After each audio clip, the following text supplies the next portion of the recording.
Media sosial dihebohkan dengan sebuah video diduga terjadi aksi intoleransi di Bali. Dalam video yang beredar di media sosial, terlihat sejumlah umat Hindu sedang melakukan prosesi upacara di pinggir pantai. Diduga upacara yatnya itu adalah untuk mendak dewata-dewati yang dilakukan di kawasan Pantai Berawa.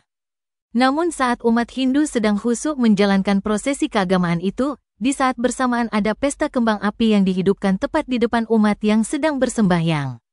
Diduga pesta kembang api tersebut berasal dari salah satu beach club yang ada di Berawa, Kuta Utara, Bali.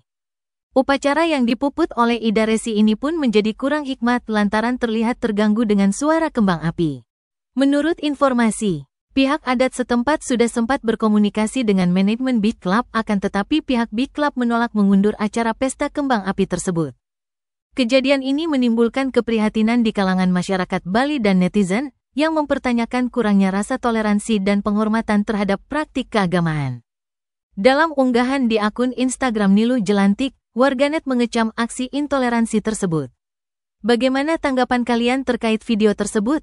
Tulis di kolom komentar.